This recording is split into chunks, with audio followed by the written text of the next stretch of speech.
खरंच चांगला, it's a very good idea. मी मुंबईला करून घेणार आहे पक्षाच्या. बऱ्याच दिवसानंतर साहेब आले, तुम्ही आलात साताऱ्यात, लोकांचे आशय तुमच्याकडनं काय होते? साहेब आजारपणातून सुद्धा पहिल्यांदा साताऱ्यात येत आहेत. नाही, आमच्या साताऱ्याचं आणि आदरणीय पवार साहेबांचं एक वेगळं नातं आहे, एक प्रेमाचं नातं आहे. आणि आदरणीय पवार साहेबांनी या जिल्ह्यावर प्रचंड प्रेम केलं आणि दुप्पट प्रेम या जिल्ह्याने आदरणीय पवार साहेबांवर गेले 6 दशकं केलेलं आहे. त्यामुळे जिव्हाळ्याची प्रेमाची नाती आहेत. त्यामुळे पुन्हा आज साहेब खूप आनंदी आहेत की ते साताऱ्यात आले तर तुमच्याशी बोलतीलच. ताई, सातारा जिल्हा परिषद मध्ये जे राडा झाला होता त्यानंतर आज पहिल्यांदा पक्षाचे मंडळ सुद्धा साहेबांना भेटत आहेत. काय त्या अनुषंगाने काही चर्चा होईल किंवा त्याच्याबद्दल काही तक्रार? मला एक खरं सांगू का, जी घटना साताऱ्यात घडली ही अतिशय दुर्दैवी आहे आणि आपल्या महाराष्ट्राच्या सुसंस्कृत महाराष्ट्राला न शोभणारी आहे. म्हणजे मला आजही विश्वास बसत नाही की छत्रपतींच्या महाराष्ट्रात, शाहू फुले आंबेडकरांच्या महाराष्ट्रात अशी घटना त्यातून साताऱ्यात होऊ शकते. हे माझ्यासाठी अतिशय अस्वस्थ करणार आहे. कोणी केलं, काय केलं हा विषयच नाहीये. ही घटना होणं हेच महाराष्ट्राला न शोभणार आहे. अर्थातच मनातून दुःख, वेदना अर्थातच होतात, कारण ह्याचा आजकाल मीडिया आणि या माध्यमातून या गोष्टी देशात जातात. पार्लमेंट चालू होतं जेव्हा ही घटना झाली आणि जेव्हा मी जॉईंट पार्लमेंटरी कमिटीच्या कुठल्याही पार्लमेंटमध्ये घेतले की बाकीच्या राज्यातले लोक मला म्हणतात, काय चाललंय तुमच्या महाराष्ट्रात? आता मंत्री पण एकामेकाला धक्काधुक्की करायला लागले. त्यामुळे हे खूप आपल्यासाठी दुःख आहे. कोण सत्तेत आहे, कोण विरोधात ह्या विषयच नाही आहे. सुसंस्कृत महाराष्ट्रात अशा घटना कधीही झाल्या नाहीत. त्या होत्या आणि त्याच साताऱ्यात झाल्यात. ते आम्हाला तीव्र दुःख, वेदना आणि अस्वस्थ करणारं माझ्यासाठी वैयक्तिकपणे होतं. ताई, पण ह्या जी काही घटना घडल्या त्या तर दुर्दैवी होतात तुम्ही म्हणताय, पण याच्यामध्ये की पक्षाचे बरेच कार्यकर्ते फोडले जात आहेत, दबाव तंत्र टाकला जातोय. ह्या गोष्टी थांबवणं कुठेतरी पक्षासाठी एक महत्वाची बाजू ठरणार आहे. मग ते कसं तुम्ही आता? आम्हाला याची सवय झाली. पक्ष फोडा, आईस, मी तर सगळ्या भाषणात बोलले, संपूर्ण महाराष्ट्राने देशाला आईस माहिती आहे. आईस म्हणजे इन्कम टॅक्स, सीबीआय आणि ईडी. आता मी कोल्हापूरवरनं आली आहे. कोल्हापूरमध्ये तर प्रशासक नेमला आहे. मग एक आमदार म्हणतात की मोठा घोटाळा झालाय. मग एक मंत्री म्हणतात की आता मी 100 कोटीचा अब्रू नुकसानीचा दावा करणार आहे. माननीय मुख्यमंत्र्यांनी त्यांच्या डिपार्टमेंट म्हणजे त्यांच्या सरकारनीच त्यांच्याच एका मंत्री जे चालवतात त्याच्यावर प्रशासक लावलाय. मला कधी कधी गंमत वाटते की महाराष्ट्रात चाललंय तरी नक्की काय. आणि असं आहे की शेवटी इलेक्शन जिंकले हारले हा विषय नाहीये. Governance is continuity. कुठलंही सरकार आलं तर ते सातत्याने पुढे चांगले ज्यांनी आधींनी केले ते काम पुढे नेत असतं.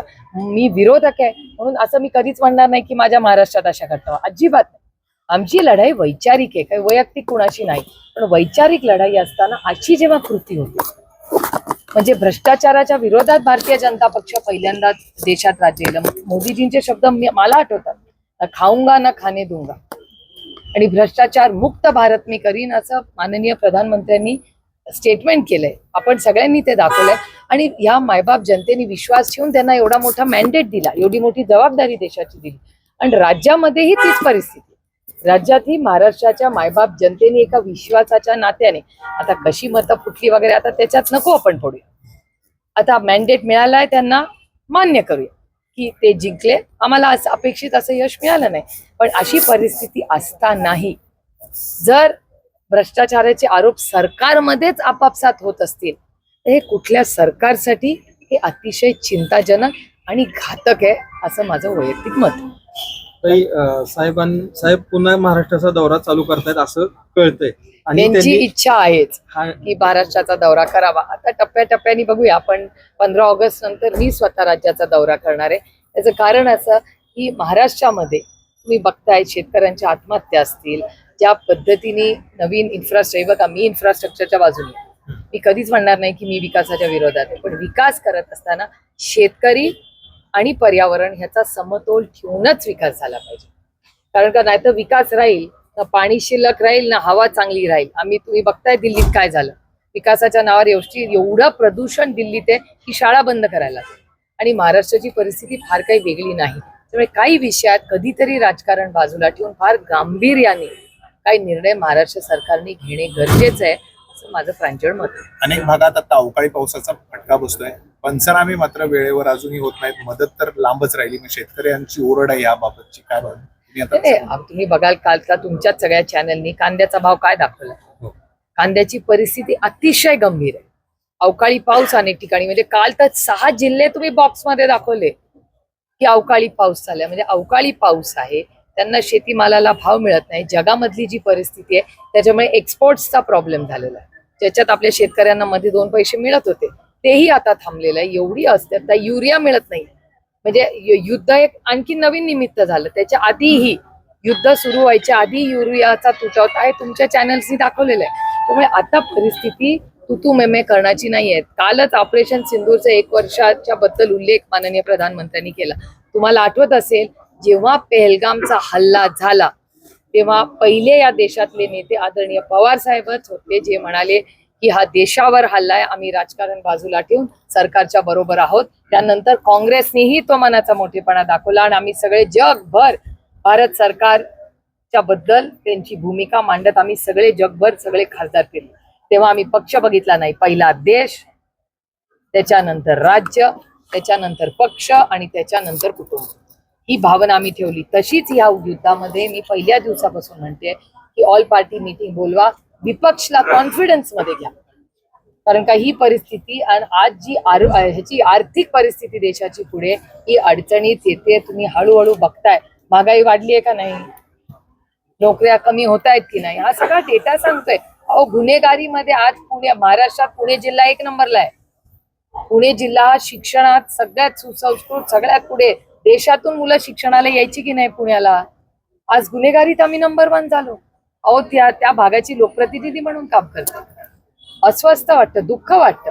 मी काय विरोधक म्हणून हे म्हणत नाही, पण कधीतरी त्या गोष्टीचं आम्ही सगळ्यांनीच आत्मचिंतन केलं पाहिजे की अरे बाबा, सत्ताधाऱ्यांनो तुम्ही फिरताय, काही माझा विरोध नाही, लढाई करत राहू इलेक्शन मध्ये, पण जर पुणे जिल्हा हा देशामध्ये 5 नंबरला गुन्हेगारीत आणि संपूर्ण महाराष्ट्रात 1 नंबरला असेल, ते चिंताजनक नाही का? ही टीका नाहीये, वास्तव आहे या राज्याचं. आपल्या सगळ्या ज्या पद्धतीने शेतकऱ्यांची हानी होते, ते पंचनामे होत नाहीयेत, हा प्रश्न गंभीर नाहीये का? मग कधी याबद्दल महाराष्ट्र सरकार एकामेकाच्या मंत्र्यांवरच धक्काधुक्की करणार, नोटिसेस पाठवणार, प्रशासक लावणार, काही दुःख असलेल्या शेतकऱ्याचे अश्रू पुसायला कोण जाणार आहे? वेळ आहे का नाही या सरकारला? ताई, तुम्ही गुन्हेगारीचा विषय काढला. तुमच्या मतदारसंघात नसरापूरला जी घटना घडली त्याला आज 1 आठवडा पूर्ण होतोय. मात्र गेल्या 1 आठवड्यात पाहिलं तर अनेक घटना अशा समोर आलेल्या आहेत. पुणे जिल्ह्यासह राज्यात अनेक घटना घडतात. अजून सुद्धा सरकार ते रोखण्यात नसरापूरच्या बाबतीत पोलीस ही खूप यंत्रणा लावली. आम्ही माननीय मुख्यमंत्र्यांनीही आम्हाला सगळ्यांना, नसरापूरच्या सगळ्या नागरिक, संग्राम दादा थोपटे आणि आम्ही सगळे जाऊन माननीय मुख्यमंत्र्यांनाही भेटून आलोय. त्यांनी आम्हाला शब्द दिलेला आहे की नसरापूरच्या बाबतीत ते स्वतः ती केस मॉनिटर करतील. त्याच्यामुळे आम्ही सांगून आलोय माननीय मुख्यमंत्र्यांना की ह्या बाबतीत आम्ही तुमच्यावर आणि पोलिसांवर विश्वास ठेवतोय, त्याच्यामुळे त्या विश्वासाला तडा जाऊ देऊ नका. आम्ही माणुसकीच्या नात्याने नसरापूरच्या केसमध्ये आम्ही सगळं राजकारण बाजूला ठेवून सरकारने आम्हाला न्याय द्यावा, एवढी विनम्र विनंती आम्ही माननीय मुख्यमंत्र्यांना करून आलो. जय पवार यांनी म्हणले की 2029 ची सुद्धा निवडणूक सुनेत्रा पवार बारामतीमधून लढतील आणि बारामतीकरांची इच्छा आहे की ते मुख्यमंत्री व्हावे. वहिनी जर मुख्यमंत्री या राज्याचा झाला तर पहिला हार मीच त्यांना घालतो. 2029ला जर तुम्ही त्यांच्या विरोधात ते उभे राहिले तर त्यांच्या विरोधात उमेदवार देणार नाही? नाही, 29 मध्ये आता कोण कुठल्या पक्षातून, कोण कुठल्या आघाडीत युती लढतंय 29 मध्येच म्हणजे पुढे सांगता येत नाही दोन्ही राष्ट्रवादी एकत्र येऊ शकतात? नाही, हे दोन्ही राष्ट्रवादीचं मी म्हणत नाहीये, मी जनरली म्हणते. तुम्ही बघा ना, आता तामिळनाडूमध्ये काय चाललंय. त्याच्यामुळे आता 29, मी तर म्हणते आता 26 तर जगूया. आता आले शेतकऱ्यांच्या अडचणी बघतायत, महागाई झालेली आहे, बेरोजगारी वाढते, महाराष्ट्रात भ्रष्टाचार वाढतोय, माननीय मुख्यमंत्री प्रशासक लावतायत. पण हे मोठे प्रश्न आहेत ना 26चे. 29ची आता 29 मध्ये जरूर करू, पण पहिलं 26 तर जगूया. आता सामान्य माणूस महाराष्ट्रात अडचणीत आहे, त्याला त्याच्याबद्दल नको आपण आवाज उठवायला. पाहिलं तर महिलांच्या सुरक्षेवर आता प्रश्न चिन्ह उपस्थित होताना पाहायला मिळतंय. एकंदरीत जर बघितलं, लाडकी बहीण योजना सुरू केली, लाडकी सुरक्षा बहीण योजना चालू करावी अशी मागणी महिलांकडून होते, त्यावर काय सांगा? नाही, सुरक्षितता ही महिलांची आणि नागरिकांची दोन्हीही झालीच पाहिजे. नागरिकांना सुरक्षितता असणं हा त्यांचा मूलभूत अधिकार आहे. त्याच्यामुळे ज्या पद्धतीने आता हे सगळं वाढलेलं आहे कुठेतरी थांबलं पाहिजे. आणि मला महाराष्ट्राच्या पोलिसांचा सार्थ अभिमान आहे. त्यामुळे त्या पोलिसाच्या वर्दीची भीती का नाही लोकांमध्ये आणि अधोरक्त भीती का नाही वाटत आहे, लोक कसं काय असे वागतायत, याचं सगळ्यांचं एक समाज म्हणून आपण सगळ्यांनी आत्मचिंतन केलं पाहिजे. आणि महाराष्ट्राच्या सरकारने एखादी केस जर तातडीने फाशीची शिक्षा, मी तर म्हणते पब्लिक प्लेसमध्ये तिथे कळू दे लोकांना की तू असा वयादासारखा वागलास, गलिच्छासारखा वागलास तर तुला चौकात आम्ही फाशी देणार. आणि ती 15-20 दिवस काय ते महिन्याभराच्या आत फास्ट ट्रॅक कोर्ट करून अशा नराधामांना पब्लिक मध्ये शिक्षा झाली पाहिजे. ताई, जे अजय पवारांनी विधान केलं होतं मुख्यमंत्री पदाचं सुनेत्राताईंच्या बाबतीत, त्याबद्दल विनायक राऊत असं म्हणाले की 2029ला भाजप हे स्वबळावर लढेल आणि मग त्यावेळी शिवसेना असेल, एकनाथ शिंदेची किंवा अजित पवार गट असेल, हे दोन्ही गट बाजूला ठेवेल आणि स्वबळावर भाजप लढेल. माननीय अमित शहाजीच स्वतः आले होते तेव्हा आपल्याला आठवत असेल 6 वर्षापूर्वी माननीय अमित शहाजीच म्हणाले होते की काय मला असं ते म्हणले होते, आठवत आहे की आम्हाला आता कुबड्या नको असा शब्द त्यांनी तुमच्याच चॅनलवर वापरला होता. मी त्यांचं स्टेटमेंट आठवत आहे. आणि आम्ही स्वबळावर लढणार असं माननीय अमित भाई शहाच तुमच्याच चॅनलवर मी पाहिलेले आहे. त्याच्यामुळे त्यांच्या मनात जर तर असेल कदाचित तोच संदर्भ घेऊन राऊत साहेब बोलले असतील.